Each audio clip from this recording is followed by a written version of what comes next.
Okay. All right. That's crazy. Get everything set up.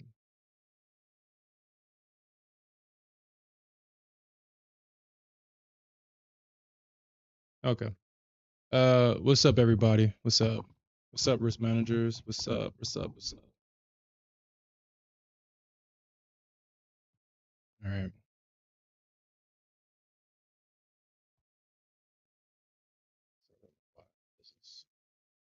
Man, it just seems like everything wants to just get in the way and just be for whatever reason. Okay.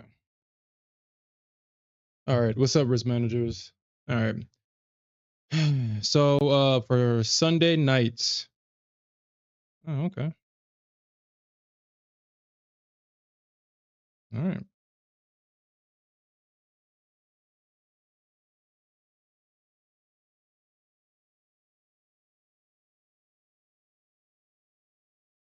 Okay.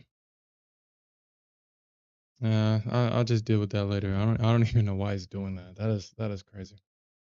All right. So on Sunday nights we're gonna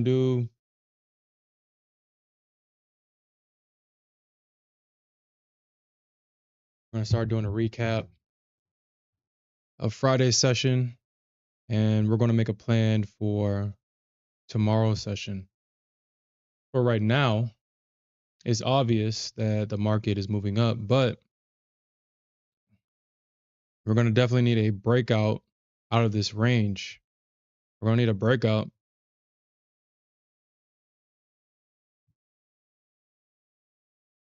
All right. So it's obvious right now that the bulls have found support here at this range right here. And right now is making its way to what it could potentially be a double top, potentially. My money is that we see a breakout back up into this range, and we could see a pullback from here. We could see a pullback. Friday's session was definitely all over the place.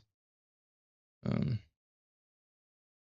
right when the bears thought that they had the reversal that they were looking for, you can see that the bulls came right back in, and they fought and they fought and they fought until they were able to regain control of this market.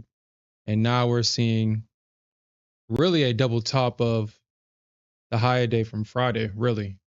So we're seeing that double top. Uh, but like I said, I think we might see a breakout. I think price might actually be trying to go to this 325 level. And then that's when we'll see that rejection from 325. So we're definitely going to keep a close eye on 325. Now for the ES, I do have a potential entry here at 57.87. The reason why I have an entry here is because you can see that this has been an area of resistance. We got a breakout from this area, and it's highly likely that we will see a retest of this area for a move at least back up into this range, at least. That's what I'm going to be betting on if we do see a move down. Uh, I mean, the entry could kind of be down here, but we will see. We will see. I will hold this position overnight. I actually, nah, I'll keep it here. I'll keep it here, depending on what happens, because the ES has already filled this gap already. We already got that gap fill in the ES right here because we had that gap open. And usually when we see, a gap open, at least on the ES, we're going to see that gap fill. The ES doesn't really play games when it comes to gaps. The Nasdaq will, the ES won't. It's too liquid for all of that. So when it comes to the ES, it will fill its gaps before it makes its move in whatever direction it chooses to move in. So that's going to be that. Uh, By the time I looked at the charts, this move already happened. I would have taken this long. I really would have taken this long. This is a great long entry right here.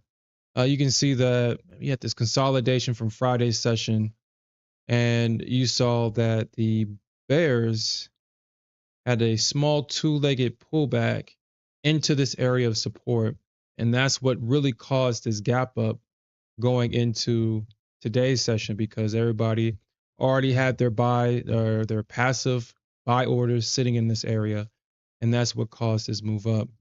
We got this move down back into this area of support, this retest, and you can see that the bulls bought it, and now we're making our way up. So at least with the ES, 830 is still the all-time high on the ES. 830 is still the all-time high, and that's going to be the objective for the bulls. It does appear that the bears, they do have resistance in this little 20 to 22 area. So they have established at least a sell wall in this area. So if we do see a break out of this area and we get a retest of the all-time highs, when it comes to the ES, and I do expect for them to kind of pull back at least the first test. At least the first test. But overall, I don't think that we're going to get a reversal. Or at least that's my current bias until something changes. I don't think we get that reversal. What I think is that we'll get that profit taking rejection, and then eventually the ES will probably be making new all-time highs, probably around 835, 840. We can possibly see a reversal around 850, 845, 50. That's highly likely. But we're gonna have to see what happens. But I do see that since they have been kind of taking profits in this area, this 830 level might get tested and it might actually get ran, because they have been taking profits in this area. So I don't think there's going to be enough bears here to really knock it down. So depending on what we see going into tomorrow's session, will kind of give me a clue about what to look for. Now, the CFTC data, I've already got that marked out already. As you can see, let me bring this down. What is going on with this? No wonder why. I was like always on top. Like, what the hell is going on with that? Anyway, so as you can see, price, or at least the institutions, they are still in that they're like 58% short and they're 41% long. It's the same as last week. So they've been kind of doing this for the last 3 weeks in the same percentage of being long and the same percentage of being short. So that kind of tells me that they're preparing for a big move to the up or downside. I mean, it's a bull market. We have the elections in less than 30 days, I believe. So we know that it's highly likely that we will see a bullish move versus a bearish one. But you have to keep, we still have to be mindful, even though the odds are still bullish. We still have to be mindful, because the bears have been coming with these big giant corrections, and the bulls just keep going up. So kind of an example of what happened, of what's going on. It's kind of like in this area where we saw all that consolidation, and then we saw that big move to the upside after about 1, 2, 3, 4 weeks of consolidation, and then we saw a lot of bullishness afterwards. So that's what I'm going to keep my eyes on what happens. Will we get that expansion this week, or will we get some more consolidation? So that's it for the CFTC data. So for the Nasdaq, yeah, okay, so they are kind of rejecting it here.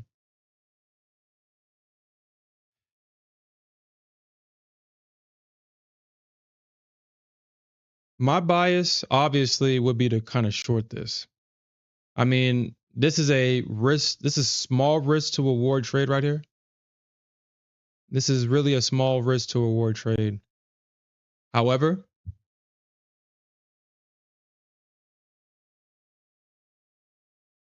I would definitely need some more information on this, because even though we still have a double top, I would have to have confirmation on this, especially if you're going to be trading a heavy size, because we all know that shorts 9 times out of 10 won't work.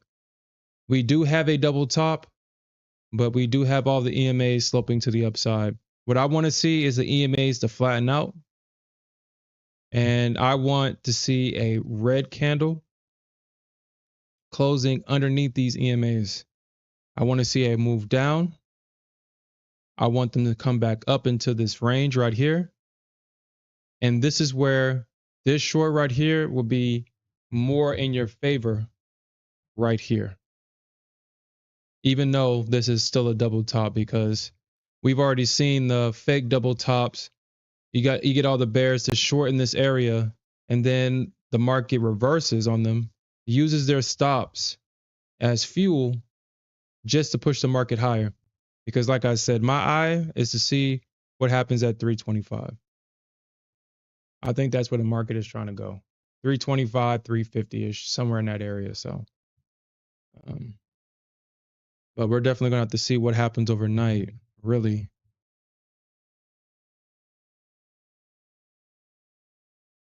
because price is leaving this area after this double top. So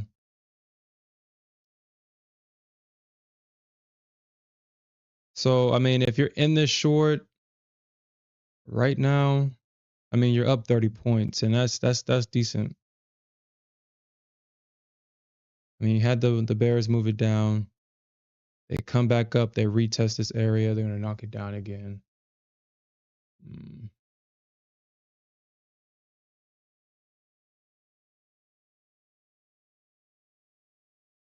All right, so let me just look at this. And that's that red candle that I'm talking about right there. This is the candle that I want to see. I want to see big red engulfing candles just like that. And I need to see this close underneath the EMAs, because we all know that uh, even when the bears look like they're succeeding, for whatever reason, they always give it up. It's never enough selling pressure to get that move down. The bulls are always coming back in, they're stepping back up, and they're buying. These stressful shorts, in my opinion, is just not worth it. I feel that it's just better to wait for the long, because you just don't know when the bulls are going to come back in. All right, so that's the candle I want to see. This is what I want to see right here. Okay. You got a strong close underneath the EMA. Now they need to break this range right here. This is what's going to show that the bears mean it. Now we could see the bulls actually come back in this area and buy it. Actually, I mean, if you're a bull, this will be a great area to buy. This would be a great area to buy. I mean, this is an area of support right here. You can see that market participants have stepped up in this area with your stop, depending on how you want to trade, underneath this range or underneath 165.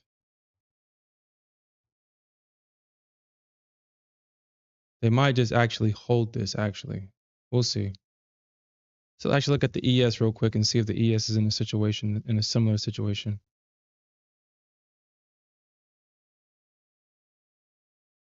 Yeah, that's more clear on the ES, obviously.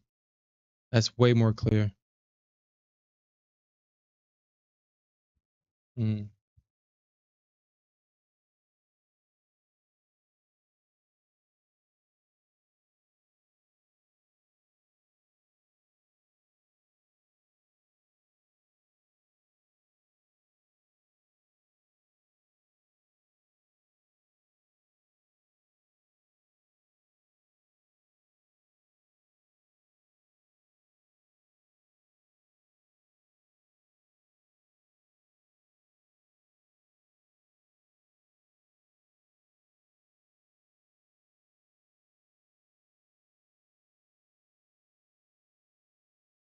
Okay. We'll see. Honestly, like I said, I really wouldn't be surprised if I really would not be surprised if they actually buy it here. The same thing on the ES, on the Nasdaq. I wouldn't be surprised. Hmm.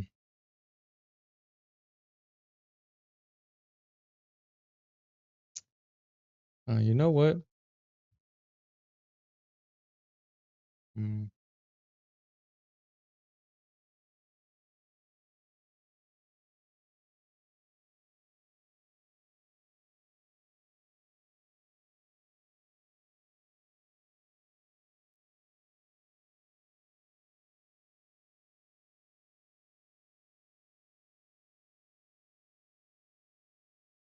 Hmm. You know what? I'll try this. I'll try it.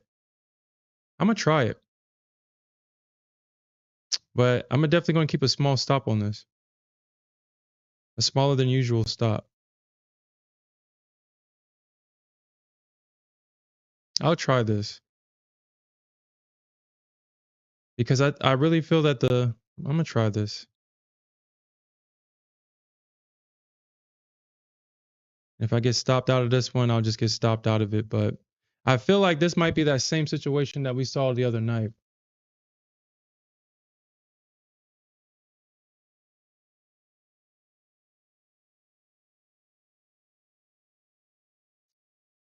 And I'm gonna drastically reduce my risk on this.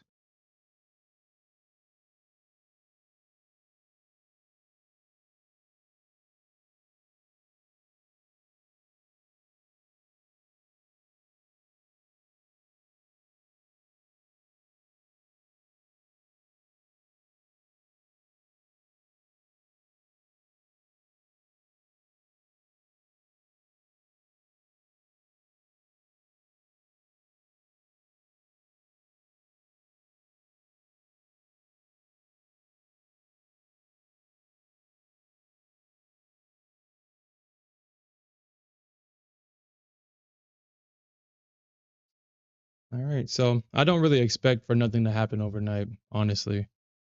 I really don't expect for anything to happen. I mean, it's like 9 o'clock right now. I'm willing to take this trade. I'm willing to have a smaller risk on this one. I do think that the obviously the better trade would be to wait for it to come down here, but I'm going to take the risk on this one. The market opened up extremely bullish, so I'm going to take the risk. And if it's a situation where I just need to have to make my money back in the morning stream, then I'll just make the money back.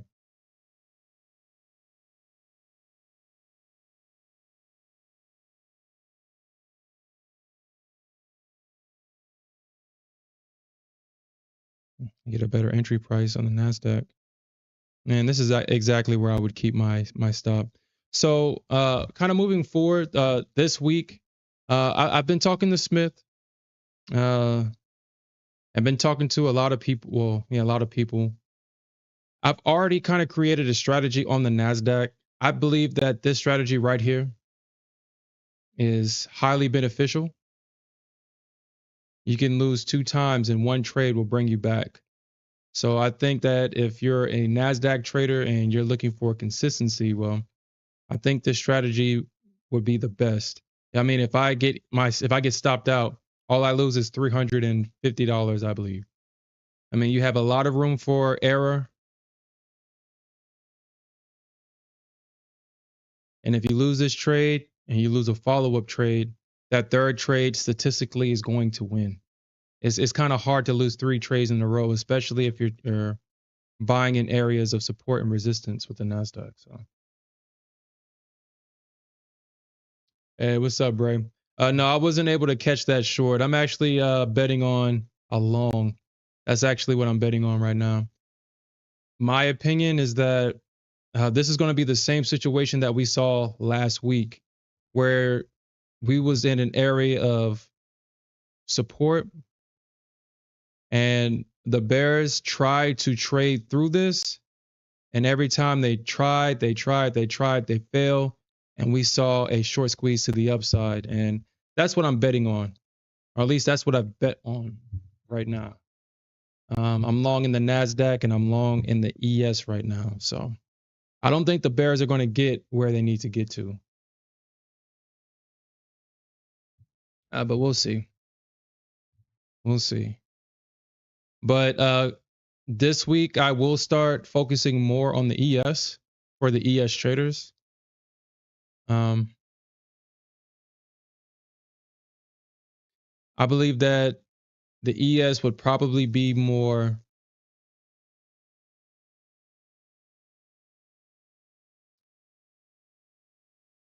I guess me kind of focusing more on the. So I guess so. This is the plan. We're going to focus on the ES. We're going to create a plan for the ES because the ES is easy to create a plan for. We're going to know where we're going to get in.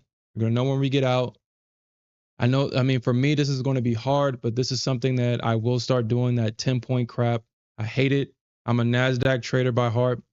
I love catching big moves. And unfortunately, on the ES, she likes to play games in terms of everybody takes points or everybody takes profits at 10 points. And after 10 points, 9 times out of 10, after you get that 10-point to 11-point move, you'll see a full retracement back to break even. Then you'll see a move up. Then you see a move down. The ES likes to range for the majority of the session until one side finally picks a direction. And then we see that breakout. That range becomes support or resistance. We see that pullback. And then we see that move higher or lower and vice versa. I mean, the ES is so easy to trade.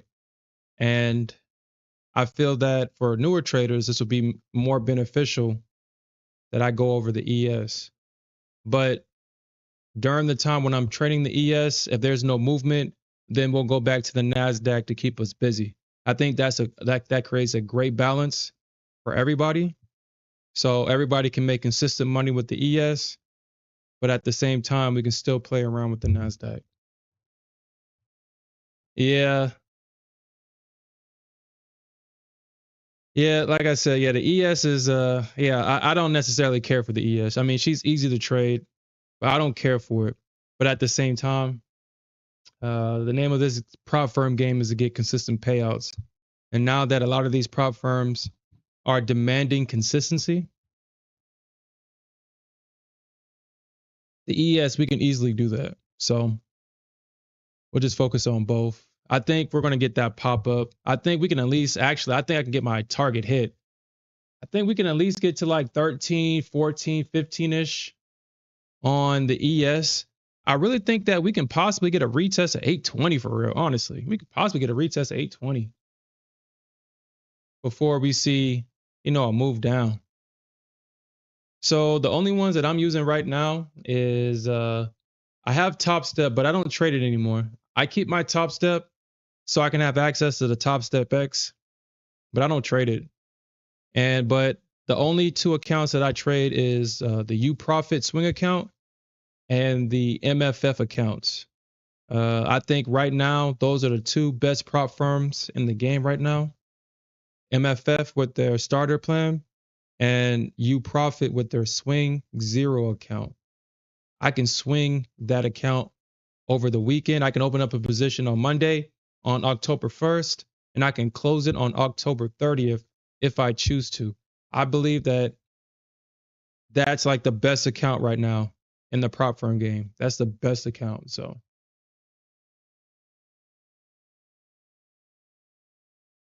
you're trying Top Step at the moment.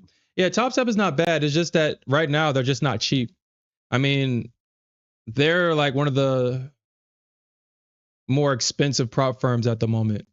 I mean, their 50K accounts is like what, 120 or $200 round trip? $200 round trip. MFF's 50K account is only $80. So I mean, that's kind of for me, that's a no-brainer until Top Step kind of figures it out about how they're going to compete with MFF and now you profit. I'm kind of on hiatus with Top Step right now. It's still a great prop firm, Top Step TV is a great place for new traders. It's just that it's just not cheap. So, and MFF with their Rise accounts, you're getting paid instantly. You can't beat that. My last payout, as soon as I requested it, it was instantly in my account, instantly. So, I mean, you can't beat that. You really can't. Yeah, so I'm actually pull up my swing account. Where is it at? There it is. So my U Profit account. I mean, if trading on TradingView, I mean, it Top Step X is on TradingView, but this is my swing account. I have 2 swing accounts right now. Well, currently I don't have a position, but I have to make all my trades on TradingView. I can swing it like I said, and yada yada yada, blah blah blah. But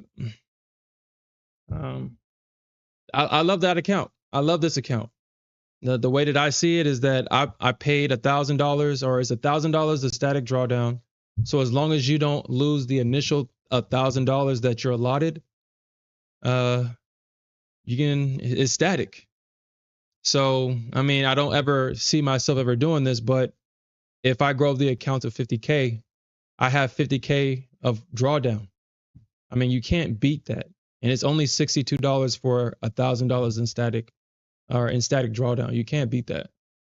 So until Top Step figures out how they want to compete, I just won't ever get another Top Step account, because it would be kind of foolish, in my opinion, to get any other account other than MFF and U Profit right now. So, but that's just my opinion. My opinion. But we will see. We will see what happens with this account. I mean, with this trade. And like I said, I mean, if I lose this trade, I mean, I only lose, well, altogether, I think I will lose $500 on this trade. I'll lose $500 with both losing on the ES and losing on the Nasdaq will be $500 altogether. But if I win both of these trades, this is an $800 trade right here. If I get all my targets filled, and this ES trade, if I'm not mistaken, is like a $700 trade. So I'm risking $500 to make 15. You can't beat that. That's why I would always advocate this way of trading, because it's kind of hard to blow an account if you trade this way. It's kind of hard. So, but if you look at the higher time frame real quick before we get off, because I don't think we're going to see any real movement tonight. I think we're going to just get a bunch of chop. And I think when London opens, that's probably when we'll see the movement. So like I said, my bias is around 325 here on the Nasdaq. Let me actually kind of move this one down a little bit, because I think, I mean, I'm gonna get out of this at 325, because that's where my bias is at. And then we got that double top at 300. I'm pretty sure this is where the market wants to go. So that's where my current bias is that we're going to see a move up to 325 before we see any profit taking reversal down. With all this support right here, I mean, I highly doubt that the bears break through this without real price action. I mean, the bears have a lot of work to do. This is a lot of support down here. So if the bears want to even make an attempt to crack into this, they're gonna have to show up. They're gonna have to show the hell up. They're gonna have to. So that's for the Nasdaq at least. For the ES, same thing. Same thing for the ES bears. Now the ES bears kind of get more respect than the Nasdaq bears. I mean, at least the ES bears get paid. They don't get as clapped as hard as the Nasdaq bears. I mean, Nasdaq bears, they just get clapped. I don't know why. They just get clapped. You can't do nothing as a Nasdaq bear. But ES bears, at least they get paid before, if they stay too long, they get clapped. But again, for the Nasdaq or the ES bears, same thing. They have all this support to try to break through. So they're going to have to come with it. Or you got a lot of passive buy orders up and down this range. So it's going to be challenging for the bears, challenging. You got the EMAs all sloping up. You got higher lows and you got higher highs. I mean, so don't come in thinking that price could be too high trying to short this thing. We got to pay attention to the charts and make sure that we're shorting when the market tells us that it's time to short, or you're just going to get clapped or be a liquidity donation to the market. And like I said, I'm thinking that we can possibly see 815 to 820 on the ES, somewhere in this range right here. We can see profit taken in this area right here, because you have to ask yourself, is the ES ready to take out all-time highs? The ES has to be ready to take out its all-time highs, because if it's not, then we're going to always see that rejection in this range right here until it's ready to take out this high.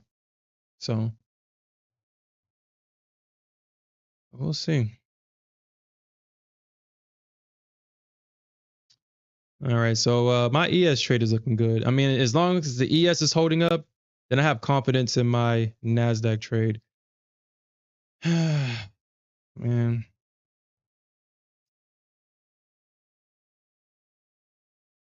I'm thinking that I should probably take it at 10 points.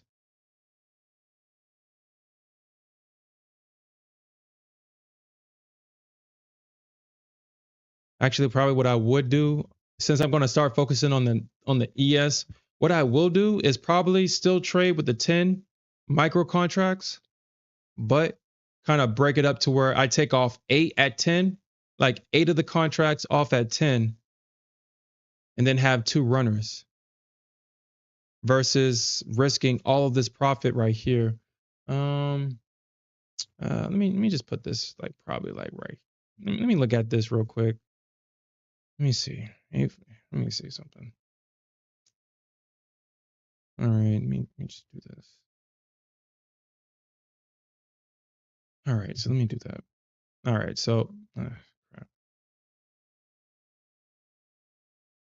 So they could come, like they could do this. They could come in at 9. I mean, they already kind of dropped it at 8, so I don't think so. 13. So I'm gonna put it here at this candle right here. I'm gonna put it at 10. I mean, honestly, I think that we can possibly see this breakout. I mean, we could possibly see the move up to 20. And well, I'll just keep it at 12. I'll keep this at 12. I'll keep this at 12. 812. I'll keep this at 812. Because I do the math on the ES a lot. Honestly, I can see why people take profits at 10 points with ES, because 10 points is enough, but it's kind of like your ego. It's my ego that wants more than 10 points, obviously. It's my ego. And I've done the math. 11 points it only gives you what? So on a 10 lot,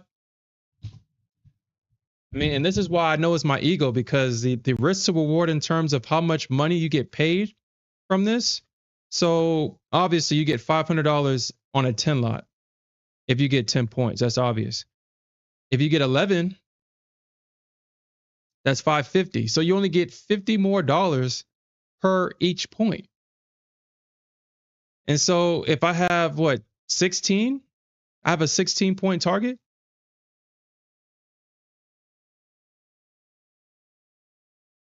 I only make $800 in that trade. Only $800 for price to maybe miss my target altogether and then completely reverse.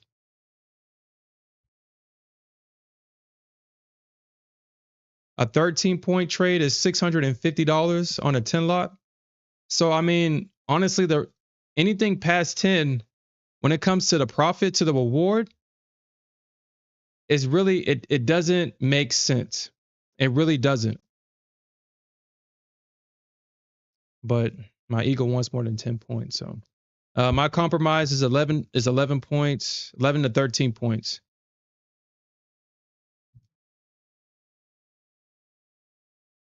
11 and 13 points. So, but all right, I'm gonna keep it this way. I mean, if I get stopped out, I think this trade will work for sure, but I'm going to keep this.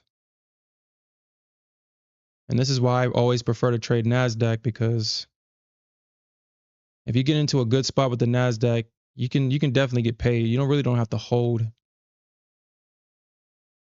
can definitely get paid. I think I was probably up like what, 30 points just now? About like 20 points. Yeah.